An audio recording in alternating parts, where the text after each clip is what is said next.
சுதந்திரத்துக்கு பிறகு அவர் first prime minister Pandit Jawaharlal Nehruji he had a problem with the song of Vande Mataram. அவருக்கு இந்த வந்தே மாதரம் பாடல்ல ஒரு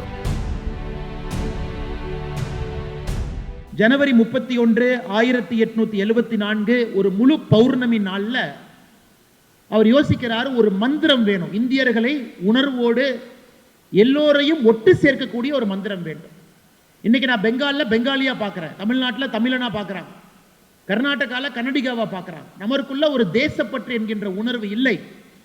பெரிய பெரிய பாடல் என்று சொல்வதை விட ஒரே ஒரு வார்த்தை வேண்டும், அந்த வார்த்தை இந்தியர்களை உணர்வோடு இணைக்க வேண்டும் என்று ஜனவரி 31 1874 அந்த பௌர்ணமி தினத்தில் அவர் உருவாக்கிய வார்த்தை தான் வந்தே மாதரம் என்கின்ற வார்த்தை.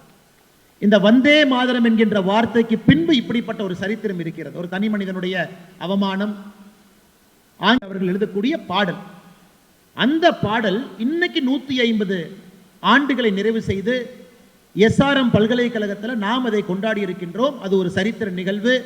அந்த நிகழ்வுக்கு வேர்ல்டு யூனியன் ஆஃப் ரெக்கார்ட்ஸ் அவர்கள் அங்கீகாரம் கொடுத்திருக்கிறாங்க. இன்னும் ஒரு படி மேலே போகணும்னா, இந்த பாடலை நம்முடைய தாய்மொழி தமிழ்ல 1907 மொழிபெயர்த்தாங்க. மொழிபெயர்த்தவர் வேறு யாரும் கிடையாது, முண்டாசு கவிஞன் சுப்பிரமணி பாரதி. சுப்பிரமணி பாரதி அவர்கள் தானாக முண்டாசு கவிஞன் 1907 1907 he translated Vande Mataram from Bengali to Tamil by himself. அப்ப திரு சுப்பிரமணிய பாரதி அவர்கள் ஒரு சிறிய மாற்றத்தை ஏற்படுத்துறாங்க. ஒரிஜினல் பாடல்ல 7 கோடி பாரதியர்கள் என்றிருந்த வார்த்தையை சுப்பிரமணிய பாரதி அவர்கள் முதலாக அதை 30 கோடி பாரதியர்கள் என்று மாற்றுகின்றார். Updated the population figures. அதன் பிறகு ஒரிஜினல் பாடல்ல கூட அது 30 கோடி என்று மாறுகிறது.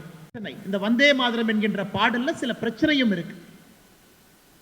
ஏன்னா வந்தே மாதரம் என்கின்ற பாடல் இன்னைக்கும் கூட நாம் பாடும் பொழுது காலத்தினுடைய அருமை கருதி ஃபர்ஸ்ட் பார்ட் மட்டும்தான் பாடணும். வந்தே மாதரத்தை பொறுத்தவரை அது 5 பார்ட்டாக இருக்கிறது. பார்ட் பாடுறதில்லை, தேர்டு நம்ம பாடுறதில்லை. நிறைய பேருக்கு second, third, fourth and fifth Vande Mataram பாடலே தெரியறதுக்கு வாய்ப்பு இல்லை. வந்தே மாதரமுடைய original song is a lengthy one. அதனுடைய அப்ரிஜ்டு வெர்ஷனை மட்டும்தான் இன்னைக்கு நம்ம நிறைய இந்தியர்களுக்கு தெரிந்திருக்கிறது. என்னுடைய அன்பான வேண்டுகோள், இந்த மாணவ செல்வங்கள், இன்னைக்கு நீங்க வீட்டுக்கு போகும் பொழுது வந்தே மாதரம் பாடலினுடைய முழு பாடலையும் நீங்க கேட்கணும், அதனுடைய அர்த்தத்தை நீங்க புரிஞ்சுக்கணும். பங்கிம் சந்திர சாட்டர்ஜி எதற்கு இந்த முழு பாடலை எழுதினாங்க? சுதந்திரத்துக்கு பிறகு அவர் first prime minister Pandit Jawaharlal Nehruji he had a problem with the song of Vande Mataram. அவருக்கு இந்த வந்தே மாதரம் பாடல்ல ஒரு பிரச்சனை இருந்துச்சு. அப்ப இது நம்முடைய தேசிய பாடலாக கொண்டு வர வேண்டுமா அப்படிங்கிற ஒரு சர்ச்சை நடக்கும் பொழுது நேரு அவர்கள் ஒப்புக்கொள்ளவில்லை. வந்தே மாதரம் பாடலை முழுமையாக கொண்டு வர வேண்டும் என்கின்ற வாதத்திற்கு ஒப்புக்கொள்ள. காரணம் என்னன்னா, நேரு அவர்களை பொறுத்தவரை இந்த வந்தே மாதரம் பாடல் நம்முடைய மற்ற சமுதாயத்தை இரிட்டேட் பண்ணணும், அப்படி பண்ணணும்னு நினைச்சார். இஸ்லாம் நண்பர்கள் இங்க இருக்கிறாங்க, கிறிஸ்தவ நண்பர்கள் இருக்கிறாங்க. Pandit Jawaharlal Nehruji felt Vande Mataram as a song might irritate our Muslim brothers and Christian brothers, so he did not want the whole part of Vande Mataram. He wanted only the first part. I'm not getting into any politics.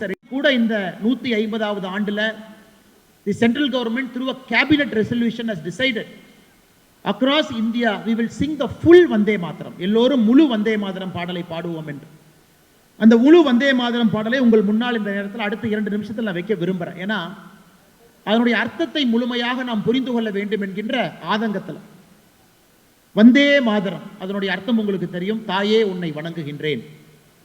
Dear mother, I bow down before you. சுஜலாம் சுபலாம் மலையன சீத்தலாம், நன்னீர் கொண்டவளே, நற்கனிகள் தருபவளே, தென்றலால் குளிர்ச்சி தருபவளே, சஷ்ய சாமலம் மாத்தரம், செழித்த பயிர்களால் கருமை நிறம் கொண்டவளே என் தாயே. We are trying to describe our Bharat மாதா. செய்திகளை உடனுக்குடன் தெரிந்து கொள்ள கீழ்கண்ட கேபிள் மற்றும் DTH நெட்வொர்க்குகளில் எம்நாடு செய்தி தொலைக்காட்சியை காணுங்கள். பாதகம் செய்பவரை கண்டால் நாம் பயம் கொள்ளலாகாது பாப்பா. மோதி மிதித்து விடு பாப்பா, அவர் முகத்தில் உமிழ்ந்து விடு பாப்பா. அண்மை செய்திகளை உடனுக்குடன் தெரிந்து கொள்ள இணைந்திருங்கள் எம்நாடு தொலைக்காட்சியுடன்.